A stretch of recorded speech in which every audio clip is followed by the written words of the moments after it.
Hello and welcome to Sacred Dance with Trance and this second part to our interview with Suzanne Tempel. Now, for those of you who haven't seen part one of our discussion, can I urge you to look at that video? For that video will help this next section to make a lot more sense for you because it gives you a great background. Let me tell you just briefly that in part one, Suzanne and myself discussed how she came into the field of working as an awakened mind trainer, and she also discussed how she worked in different fields with EEG. She explained the two types of EEG apparatus and measurements that can be done. She also explained how it worked, the brain waves, the measurements, and the patterns of the brain. So it was very interesting, and also what she found regarding trance development with mediums through these measurements. And it's quite insightful, and it's important to have a foundation, I feel, so that this next part builds upon that. Like any firm structure, you need good foundations. So now you have hopefully that understanding. We can now start moving into what I think will be the meaty part. But I just want to say to everybody that between the two videos that we're doing, the two recordings, Suzanne and I were talking, and a couple of things we feel we probably left out, because Suzanne was telling me about something I suppose we should know, and we should be aware of, and some of us maybe say we're aware of it, but Suzanne was explaining to me not only how her spirit team are influencing and inspiring her work in this direction, but also what the spirit world are capable of actually doing. And I thought it would be definitely is something that should be said before we continue on, because it also leads us on to further research you've done with Nicole as well. So would you, Suzanne, just explain to our viewers what that was about the spirit world, and especially your team included? Yes, in the previous video, I explained that I measured Nicole several times, and the last time was actually 2 or 3 weeks ago, and the time before that was, I think, in November. Now, with Nicole's pattern, there was, in between November and February, there was such a profound change within her pattern that I asked her, Nicole, what did you do? Because I sort of predicted to her that there would be a change, but I didn't expect that to happen in such a short time. And in fact, I've not seen anybody do that in such a short time. Now it's unnecessary to explain what actually happened, because you wouldn't understand anyway when you don't have the background. But it was a profound change. And she said, well, I didn't do anything really. She said, but I know with my spirit team that one of the controls said that somebody else from her team had made a change within her organism, and that was set within her home circle. And so in that same week, I measured her. She invited me to her home circle and to sit. So one of her controls came, one control I know very well, the one who instigated that Nicole should be measured. And he spoke with me, and I asked him, or I was able to ask him, could you elaborate on what you did with Nicole, because I could see a profound change, etc., etc. So we discussed my work basically, and the confirmation came because he went back to other people within her team, and got the answers for me. So I know that they made a change within Nicole that altered her pattern to such a profound way, that when training, you couldn't have done that. So I know with the spirit world, they are able to alter your state of consciousness as well. So this is the reason also, why sitting in circles and developing yourself will ultimately lead to another state of consciousness, and a state inducive for the spirit world to work with you. But and this is why I love my work, there's so much we can do on our part to speed up that process. So, and I believe that everything we can do on our part to help that process, we should. But they showed me, for one of the reasons they showed me and they explained it to me, is to show me that they're able to do that. Wonderful. And of course, as the eyes and ears of people who are going to be watching this and hearing what you've just said, your audio is gone. I can't hear you anymore. Oh, okay. It's the internet again being unstable for some reason. Okay. Yes, I've just had the same message. We'll persevere with that. Yeah. As the eyes and ears of people who are going to be watching this, yeah. You say that we should do anything we can do to assist that process. Yes. What kind of things could people be doing to assist that process? Because we've established already from part one that the process of teaching this needs modifying, needs a real shake-up and a wake-up call. So what can people do to self-benefit, to help this process along themselves? Yeah. One of the things people can do is, of course, you need to know where you're at. Yes. Is developing yourself. And this is also why the emphasis is so much on personal development, with mediumship as well. And there's a very good reason for it, because personal development means looking at your traumas, looking at your personal problems, looking at whatever is stored within your subconscious, to get that out. Now, one of my favorite sayings is of Jung, which is, of course, a very famous psychoanalyst. He said, you don't become enlightened by imagining figures of light, but you become enlightened by making your darkness conscious. And this is exactly how we need to move forward, how we develop. And I can show that later on with our brain waves.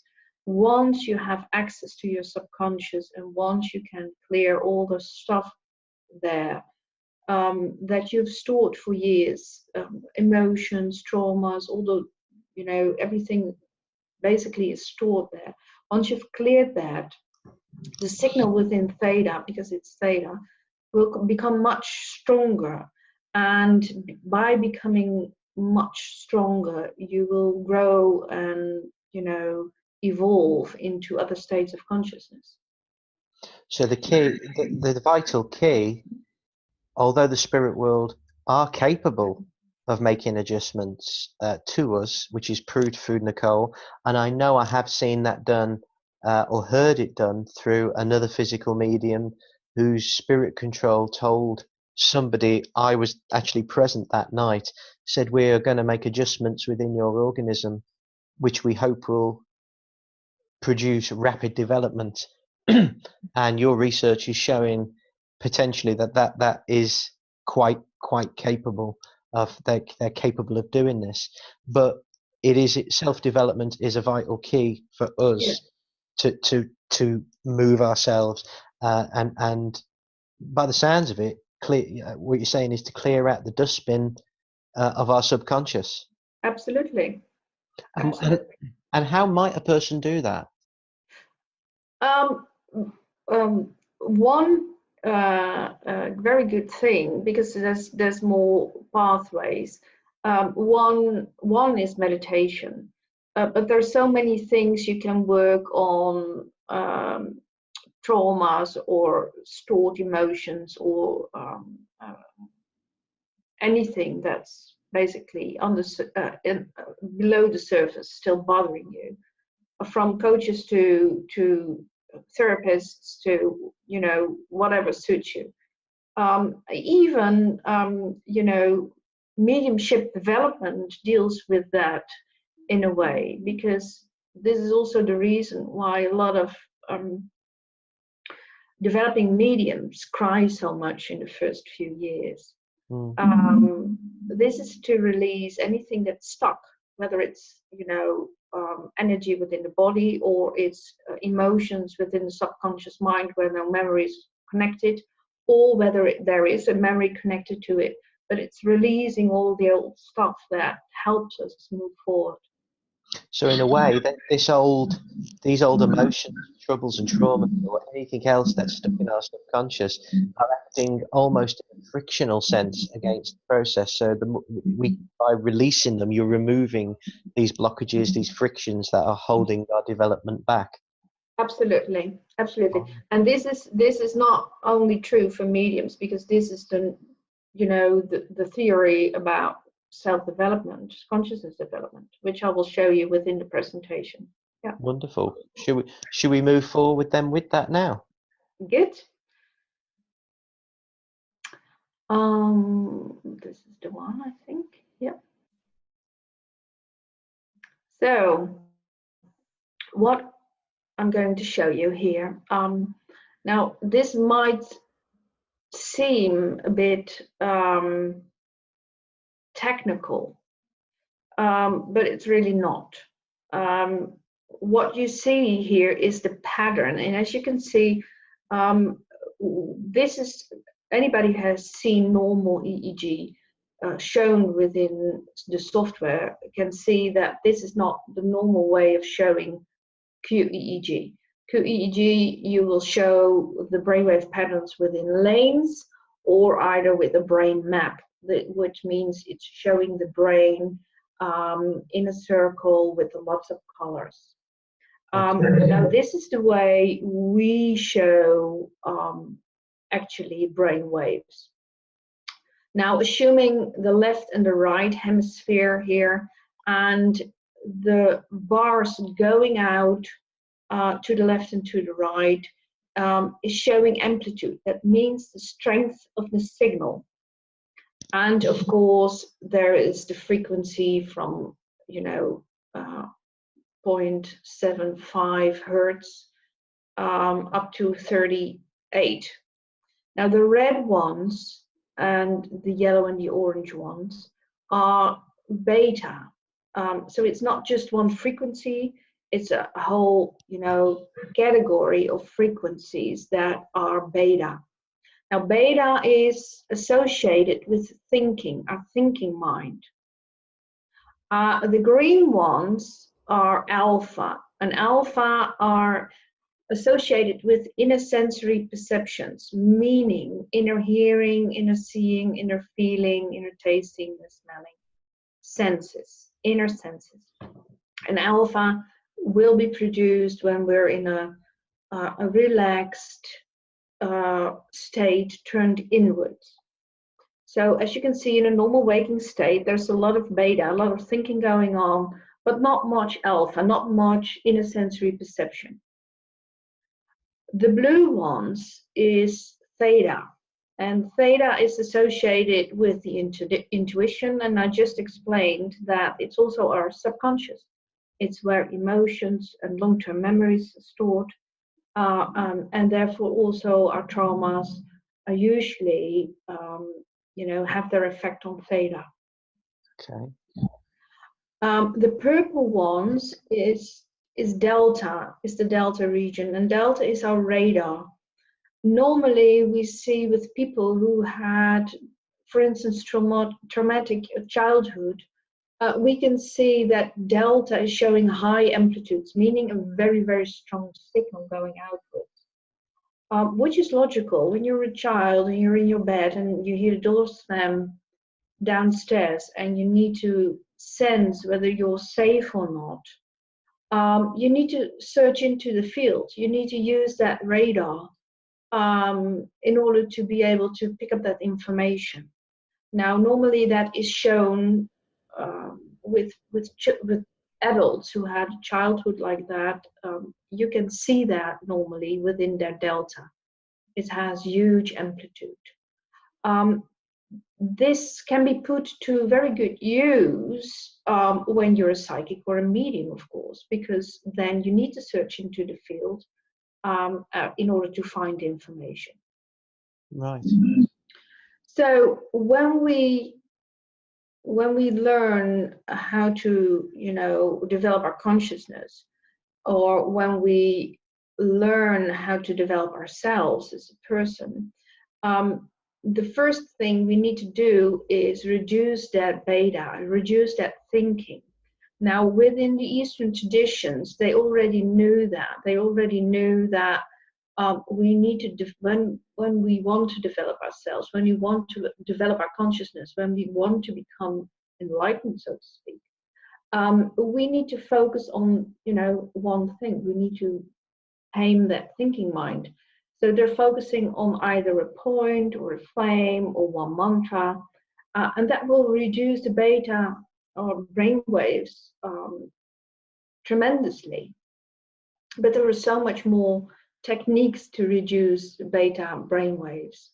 But I'm just using meditation as an example, so you know that will reduce the thinking mind. Yes, yes. Now, when the thinking mind or the beta is reducing, that gives alpha. So these are the frequencies below that. And remember, they're all adjacent frequencies, so they're working together. So the frequencies below beta is the alpha. So the alpha has now the opportunity to be a stronger signal.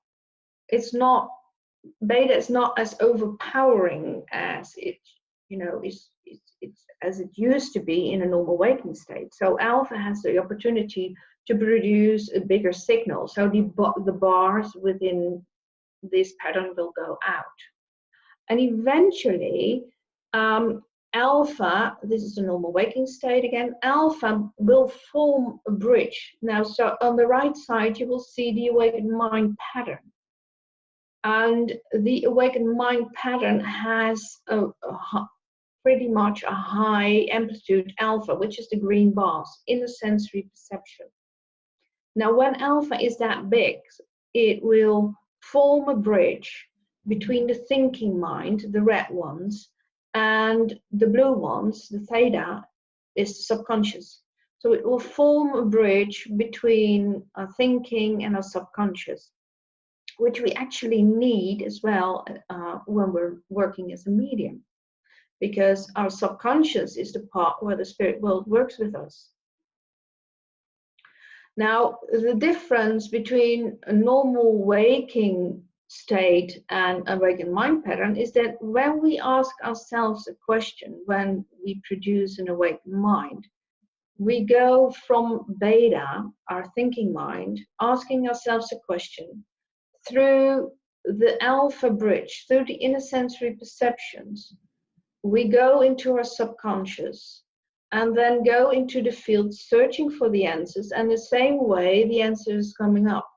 So when we produce an awakened mind pattern, the questions we ask ourselves are not answered by a thinking mind, but answered through our inner sensory perceptions, in a sense through our subconscious, through the field, by information from the field or information from the spirit world and coming back up. And even our higher selves is cooperating with this. So what you're saying is that with the awakened mind pattern, if you are displaying that pattern on the right hand side, that a question from the thinking mind will go to the answer will come from a far deeper place than in the previous example, where that bridge is not as wide. Yes, actually, there's no bridge at all in a normal waking state. In a normal waking state, there's thinking, and that's it, and radar. But the only thing is, you're not aware of the radar because there's no bridge. So there's Right. thinking, and that's it. And this is also why, when we are in a normal waking state, when we ask ourselves a question with our thinking mind, it will be answered with our thinking mind. Yes. So yes, when we're in a awakened mind pattern, when we show that, even though it's not a stable pattern, everything we ask ourselves is coming from a totally different place than our thinking mind. So you could say that the current example on the left-hand side of the screen is the thinking mind being asked a question, and that's about the depth of which it comes from, the answer Yeah. comes from. And on the right-hand side of the screen, you could say is potentially maybe even a medium's mind to some extent, where the answer is coming from a deeper place potentially. Well, in the perfect world, yes, Right. but there's not much mediums who show steady awakened mind pattern. Right. All mediums need to work basically is that reduced beta brainwaves, so the thinking mind is reduced to such an amount that the alpha, the inner sensory perception, which is also your psychic senses, right, are forming a bridge to the subconscious. And even if that's in some flashes, that might be enough to get information. But the more stable that pattern becomes, the more easy you will get information from that subconscious through the inner sensory perception produced then outwards. So when teachers say, this is not coming from the spirit world, this is your thinking mind, what they actually mean is your alpha bridge has dropped. You're not having access to your subconscious, and you're answering this with your thinking beta. Right. Wow. And I suppose, I mean, we are talking about mediumship, of course, but you could this doesn't just extend to mediumship alone. I mean, a general No, person no. can develop this same bridge to the subconscious, and it's still going to Yeah. benefit them in the same manner, I would imagine, just without the spirit world involvement. Absolutely. Professor Cade found that with people he trained towards an awakened mind, they become psychic. Not mediums, but they became psychic, Right. which is logical. It is, and it reminds me of Gordon Higginson talking about in a presentation a long time ago online. Now, whether his explanation is accurate with and matches these patterns that you're showing me here, but he taught that the way to become a medium is first of all to learn to become psychic. And once we've taught you to be a successful psychic, then instead of uh, focusing outside of yourself to the people in the room and reading them, you then reverse your process and psychically read backwards into the unseen world. And I can see I can see his words fitting into this somewhat. No, not Yes, somewhat. ex- Perfectly. perfectly. Perfectly. Perfectly. This is also, in my opinion, but who am I? In my opinion, what is wrong with how we teach mediums, because we go way too soon in which is in a sense nice as well, because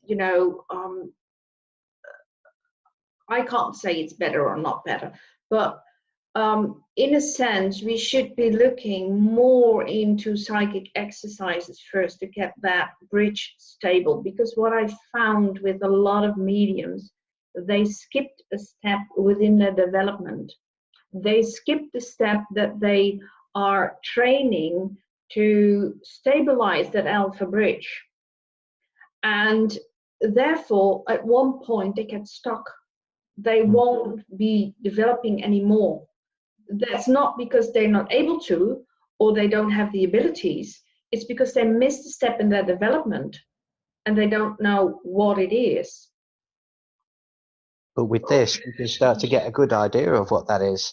And I think it also reminds me of, and I think a lot of people will have heard this so many times, some mediums saying about other mediums, she's a very good psychic, but not a very good medium. Now, when I've heard that said, I've often took it with a little bit of a pinch of salt in case there was underlying agendas or jealousies. But it goes to show that the psychic ability and the development of the psychic ability, to an extent, well, it goes hand in hand. It does go hand in hand. You need that psychic awareness. Absolutely. Wow. Absolutely. Amazing. That's quite amazing. And it's great that we can show it. And that's the pattern on the right-hand side, I suppose, or a pattern very similar to what I'm seeing and everybody else is seeing on the right. Yeah. Wow. But there's this is what is, you know, normal, so to speak, normal. No, I can't say normal. Anyway, this is what we're taught as awakened mind trainers. But there's this, when I bring this into field of mediumship, there's lots of things to consider, because you can't just take this and, you know, put it to like that, like black and white, into a training. Because with mediums, you have to consider that they're just not aware of their psychic, you know, senses as well, but sometimes they're also aware of the spirit world. So they have to, you know, make sense of what's psychic and what's spirit energy. So this is why it's important that you have some knowledge, or you have actually a good knowledge of what it is to be a medium, and where mediums deal with, in order to bring this into the field of mediumship. If you're not a medium yourself, or you haven't worked with mediums to the extent that I have, you still don't know what you're doing. You can train people into an awakened mind pattern, but you can't train them to become better mediums. Right. Wonderful. So the next, ta-da! Oh, the legendary trance state. Absolutely. This is from, and I need to be very clear about that, from the state of consciousness, from the perspective of consciousness and the states of consciousness, this is the trance state. When you show this pattern, you're in a state of trance, and when you don't, you're not. So this is what we would officially call a state of trance. Yes, according to, again, not according to mediums, because we call everything trance, but according to consciousness, in the consciousness work field. Okay. The science of states of consciousness. This is what we call the trance state. Now you can see the trance state, we have little to no beta. So the thinking mind is subdued to such a in such a manner that there is little to no activity in that area. There is, however, alpha, which is, you know, the inner sensory perceptions. And that's shown in green on the screen. Yes. Yes, that's, I'm sorry. Yes, that's the green bit on the screen. And there is also theta, and as you can see, theta is developed quite a lot from the normal waking state.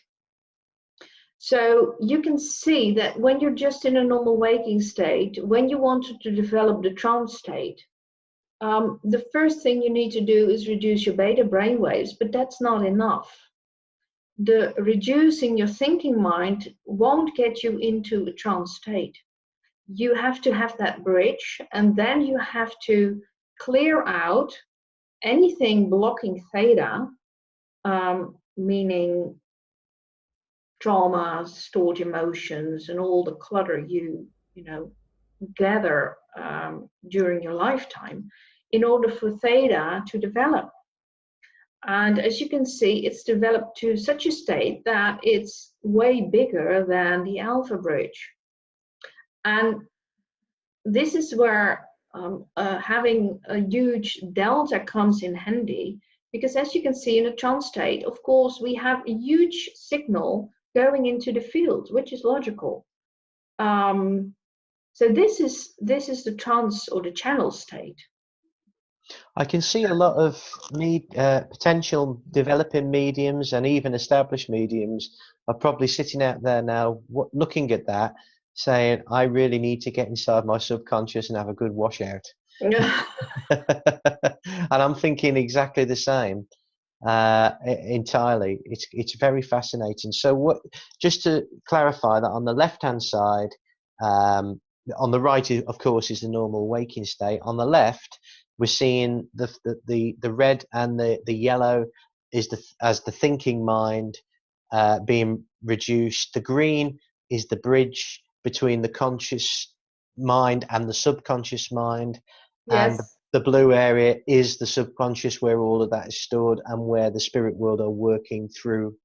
Yes. To communicate in whatever fashion they can handle. Yes. Amazing. Yes. Now, as you can see within the trance state, when that alpha, again, when you have skipped,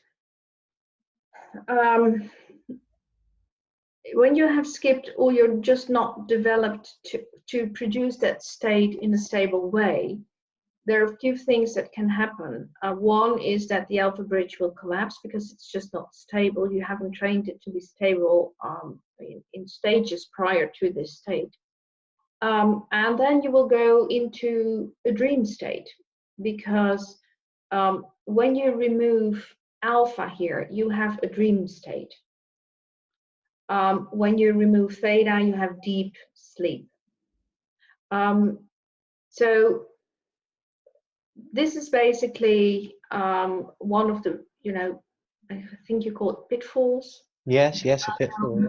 Yeah. With trance, if the alpha bridge is not stable, you're very likely to either fall asleep or go into the edge of dreaming, where you have the most wonderful experiences and come up and then say that you have the most wonderful experiences, and then you probably know that was, when you probably fell a bit asleep. Well, I've got two questions to ask you on this. One is that there are very many people who report having, there are those people who say they have dreams in their sleep and they have experiences, Yes. psychic or otherwise, with the spirit world. But there's more people, and the majority of the people that I've come into contact with throughout the years and my own study of mediumship, where they find that their experiences of a psychic or spirit nature happen in the light states of sleep, so that when they are in a semi-sleep, either just drifting off or just coming back around, rising in the morning. And that would sort of fit in with what you were saying then, because when you remove one or the other, you have two different states, which of course can. Well, the spirit world can work with both, and this is also very good to tell people that whatever state you're in, the spirit world, if you're a medium, spirit world will work with you anyway. But it's easier and more stable when they can work with you in a steady state. Yes. But if you're not able to get there, they will work with you anyway, because they can, and they won't miss an opportunity. My point is not that when you don't produce that state, you're not a medium or you're not good enough or whatever. My point is that they will work with you anyway. But if you can do your part on this side of the world to help and to induce a perfect environment and state for the spirit world to work with you, then you might want to consider working with your consciousness and training your consciousness. And another thing I've noticed along the years is that there are those people who start with their psychic development, then they move towards their clairvoyance, and then later on they find that they develop trance. Is there a pattern in that based on what you're showing me here? Because as you're saying, it's just the frequency differences. So is the training of moving from psychic and clairvoyance into trance, can that be shown in these results in any way? I'm not suggesting that that's the method to go, because some people do develop trance alone, but it makes me I'm wondering, as somebody observing this, whether the process along the way is teaching them gradually as they move towards clairvoyance to alter how they use their thinking mind and gradually expand in different ways, and then the trance awakens a little later on. I haven't seen that happen with people. Well, it's a more natural way to develop anyway, because when you work in a clairvoyant way, you have to be able to reduce your beta brainwaves at least to such an extent that there's an alpha bridge. Yes. And you can only train to go to a deeper state of trance and remain there stably when that alpha bridge is stable. So you need to have some training with alpha, so training with your inner sensory perception in order to get that stable. Otherwise, you will not get into a trance state at all. Or the spirit world will force you into that state because they can. but that's not very likely to happen, and if it does, it's not very likely, because I know you had an experience like that, but it's not very likely to happen every time and very often, because it's taking a lot of energy from them in order to do that. Yes. But if you can go to that stage yourself, they can work with you so much more easy than having to do that for them. They having to do that for you. Yes, there is a common thing I hear a lot said by people, which is leave it to the spirit world. Let spirit do it.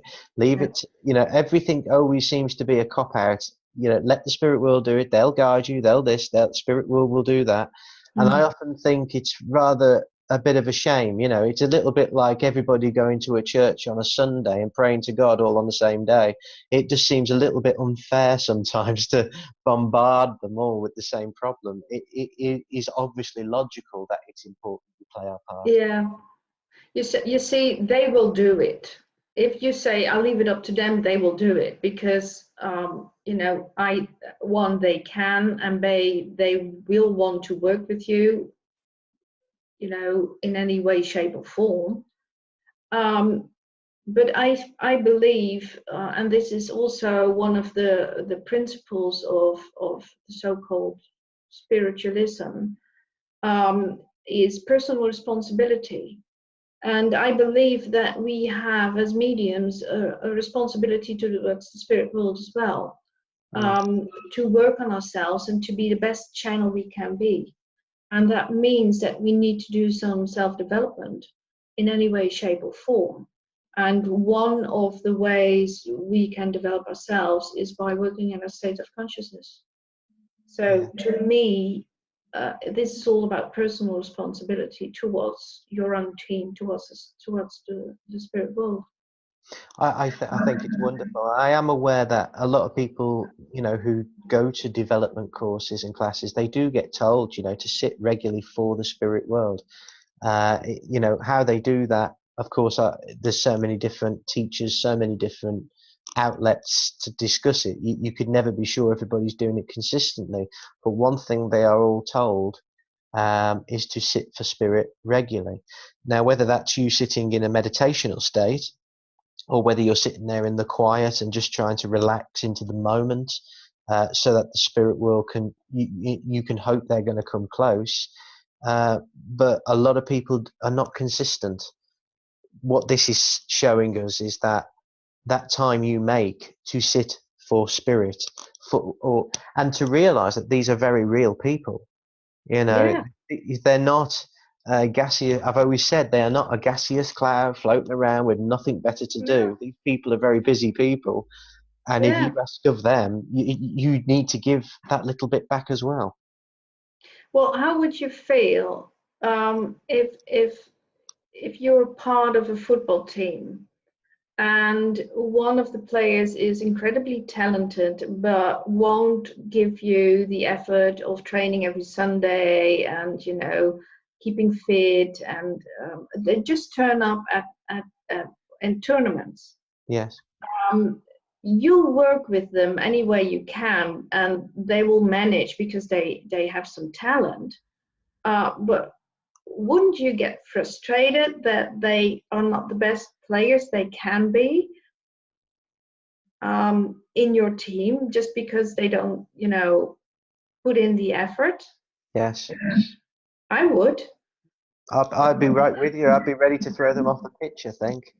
Well, they don't do that. See, this is the problem. They don't do that. They wait so very patiently for you to wake up and say, "Okay, now let's work on me." So, but I always think they can do a lot, but what we can do by ourselves will help. It will help ourselves leading our lives in another way, because once you clear out the clutter, you're happier anyway. Yeah. So why not put in the effort if you want to work with the spirit world, and if you make the commitment, then go the extra mile and work on yourself. Well, I know we spoke about this briefly in our personal conversations that we've had, but we we talk about clearing out the clutter. And what I find fascinating with this, I mentioned this when Kathy interviewed myself, um, that I took part in a number of meditation retreats called Vipassana, which is a very old technique, Yeah. which involves sitting in silence for 10 solid days. Now, those are people who know me best will probably find that rather shocked that that I could hold my tongue for 10 days. But in 10 days, you started a process. Now, the teacher, S.N. Goenka, explained that Vipassana was so scientific, so logical. And I used to sit there and think to myself, yeah, but is it? Is Yes, it it is. really? But it is, because what It this is. is, you're showing through this graph a lot of what he was teaching, except he taught it through metaphor, stories, and Of such like. course. Of course, because that's the Eastern way. Yeah. Exactly.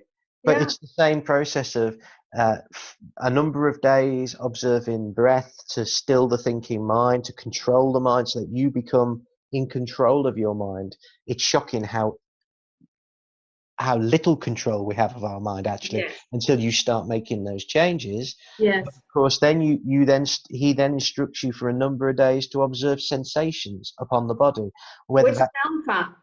which is exactly, you're strengthening it through inner perception like you're talking about. So whether that's the ache in your foot when you sit in, the sore backside, or the ache in your back, or an itch on your face, rather than reacting, observing, because then you're working on all of that I did is being scientifically proven to an extent Yeah. with this for me. So I find this very enlightening, you Yeah. know. And I can bet you that your week with, or how many days it was with Vipassana, has helped your mediumship as well. Yes, well, I think I might have mentioned to you that it was after my second course, not the first one, but the second course, when I went in to the course with more awareness of what I was about to face for 10 days, because it can be tormenting. And on that course, I certainly came out 2 days after I left the course, our first home circle, for the first time, evidence came like that. The first attempt. that hadn't existed before that. So I'm not saying that the course did it. Sorry, I'll rephrase that. I've always said I'm not saying that the course did it, and I've never advocated the course as a way of doing it. But with your results, I'm now changing my way of thinking already to say, well, it certainly must have played a valid role in the process. Absolutely. The time I gave, I saw a result, and maybe the two do go hand in hand. And for other people out there, Absolutely. of course, their self work is certainly going to be useful to them. It's not going to go wasted, no matter how little or much that they do, is it? Absolutely. Wonderful. Absolutely. Yeah, Wonderful. because you're learning to work with your body as an antenna. That you learn to tune your body and your basically your mind, your brain. Now, like I said, there's so many pathways that lead to the light. Um, Mediumship training is one when you do it properly, but meditation and the Eastern traditions that help so much in any way, shape, or form to get you into a state where where it's much easier for you to work with the spirit world. Mm. It But is very enlightening, isn't it? It yeah, really is. I'm just going to also say, I mean, I did hear said through a trance communication, not wanting to be controversial to anybody's work, because that's not what this is about. But this was just something that was said. A communicator from the spirit world said that there was a period in your history. Now I'm going to call it the 1960s. But there was a period in your history, they said, where Eastern philosophies were starting to come to your part of the world, meaning England and the West, basically, the Europe. And they said that the intention was always, they hoped, to bring the Eastern philosophies across so that the spiritualism uh, would merge, would come close to it, and the two would help each other. But that they did say that unfortunately one of those bodies became a religion rather than the movement that it was, and went it and pushed away. Um, Rightly or wrongly, that's for individuals to choose, of course. But I can see a logic of how the two could have met now, having heard absolutely, that some time ago. Wonderful. absolutely. And I believe that through science or applied science in this case, um, we can all make sense of it because when we start to look at it not with our preconceived ideas but with our logical mind, analyzing what's happening in the brain and seeing the states of consciousness, looking at the experiences mediums have, and relating that to Eastern tradition and Eastern exercises, you can see that, well, anybody can see, you don't need to be a scientist or a trained awake mind trainer to see that this all relates. Yes.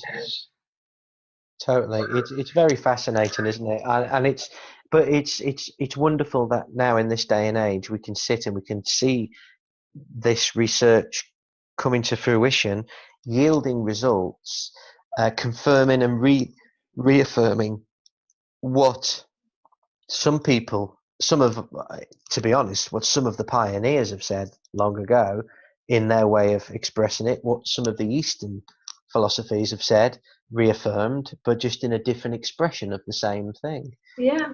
And really, we should be taking heed of this. I think also this is going to potentially challenge a lot of people out there who are teaching it without question.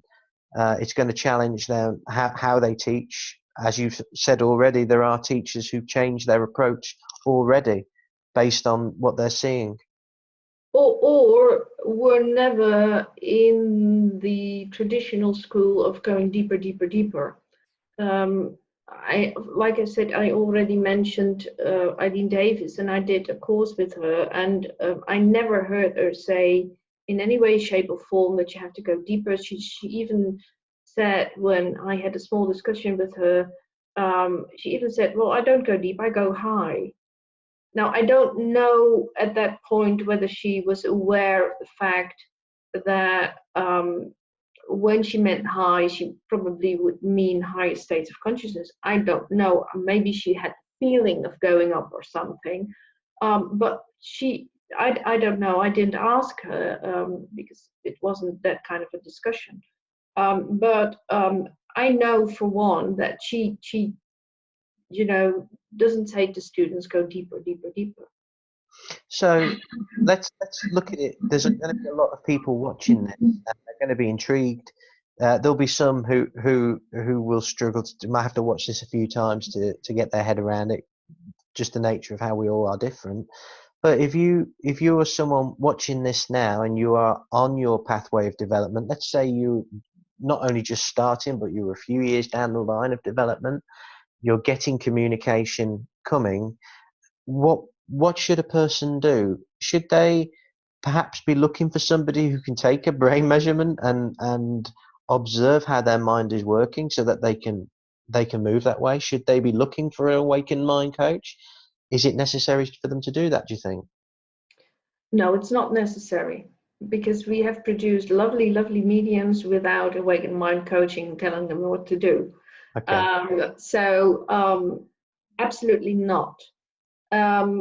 It helps though when you sit for trance or you're developing trance and you're not sure, because the higher states of consciousness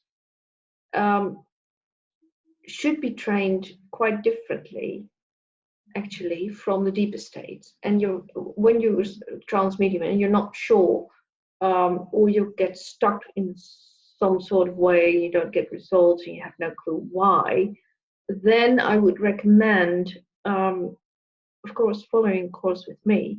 No, but to search for somebody who can measure, states of consciousness.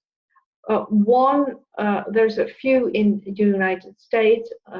Judith Pennington, I already mentioned. There's Gary Grusbeck, which I already mentioned. I know that in England there is Laura Lilienthal. Unfortunately, Elizabeth St. John is retired, but Laura Lilienthal, you can find her on the Awakened Mind, the Institute for the Awakened Mind, the website. But when you want to combine it with a course of mediumship, you can go to the Zwanenhof in Holland, and there's this trance and physical course with Nicole. She's the course organizer, but there's always another physical medium and another trance teacher there. And on those courses, I'm also there. I don't teach a full group, but I teach the whole group with a workshop, a lecture, and you can do your measurements there. I'll be in the UK. No, not the UK. I'll be in the US somewhere in November. So if you're interested, just email me, and I'll look for somebody in your area, or tell you somebody who can, revert to you to somebody who can measure you, because there's also awakened mind, not coaches or trainers, but awakened mind practitioners who have their measurements for themselves. Yes. Who do not necessarily train people, but do measurements. So Wonderful. And what we'll do is we'll be sure to put your links in the comment section of this video when people are watching it. We'll put links to your website and any other links that you want to supply us with. We'll be sure to put them in there. Links to people or literature that might interest people. Of course, it's really wonderful. Do you have any more on there that you want to show us? that on your computer? Oh, yes, there's loads more I want to show you, but you Time know, is up. unfortunately, you know, I have to save some of the courses I'm working on. Of So course. I think for this moment, we have, you know, I've shown you everything on this topic, Yes. and of course, there's loads more to tell you about higher states of consciousness and mediumship, because you know, the higher states of consciousness without mediumship to me are not that interesting.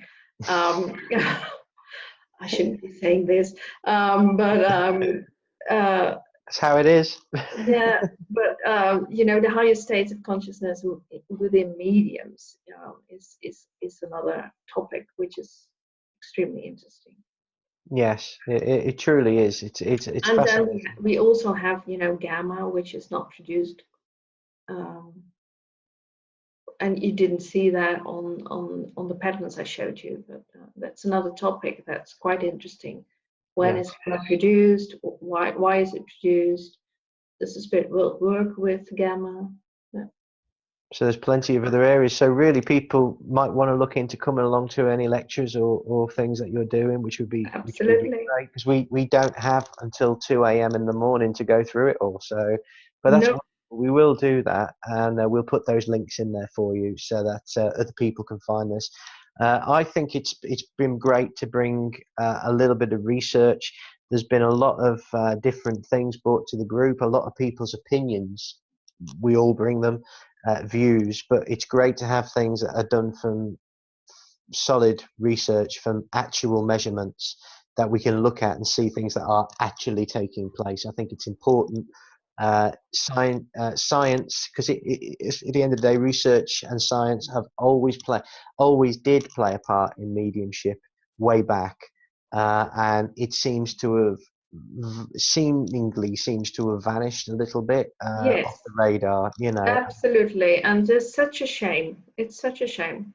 yeah, it's wonderful, Yeah. and yeah, wonderful, Suzanne. Thank you So very much. if you have ever a topic which you want clarification on, I'm very happy to show you some of the footage I have, anonymous, of course, to show you actually what's happening within the brainwave pattern when, for instance, it collapses, or somebody's falling asleep, or whatever. So if you have ever a new topic, or you want to talk or discuss gamma, we'll have to discuss that. Yes, And I we can might, make time. yeah, I might be inclined to come up. Depends on the reaction and whether people like it or not. So maybe nobody cares. That's fine too. Oh, wonderful. Well, Suzanne. On that note, I'm going to thank you. I'm going to thank you for what you brought to us. I hope, folks out there, that what Suzanne has shown you today, this evening, or whenever it is you're watching this seminar, I hope that you take from it a new insight as to what trance is, and how you will learn to work with it, or it gives you an insight on how to work on yourself, at least, so that you can go forward and develop your mediumship to the best of your ability and the spirit world's ability. As we said, really, this is about you doing your bit for them as well Yeah, as them doing their bit for you. yeah. Is there anything So, you'd like to add on that, Suzanne? well, then we'll just remember that a lot of really good trance mediums don't work from a state of trance. This is very important to realize that there are altered states, including higher states of consciousness, mediums can work from. And I believe that we need to realize that, and we need to start realizing that. Yeah. Wonderful. Wonderful. Thank you for having me. It's been Thank you. great and wonderful. No, it has been. I hope everybody will show their appreciation, and will take from this as much as that they can, and go forward and develop. So it has been wonderful. Thank you for doing this for us, Suzanne. And on behalf of myself, Kathy, who I know will be watching this, and Nikki, who are the two admins. We are the two admins, and Kathy, who runs the group. Thank you sincerely. And folks, we will put the links in and any other details that we can support you. So we thank you, and don't forget part 1, which helps bring all of this section into a foundation. So thank you very much. Thank you, Suzanne, Thank you. and thank you, everybody. And we look forward to speaking with you again in the future. Good luck with your work, Thank you. and enjoy. Thank you. Thank you very much.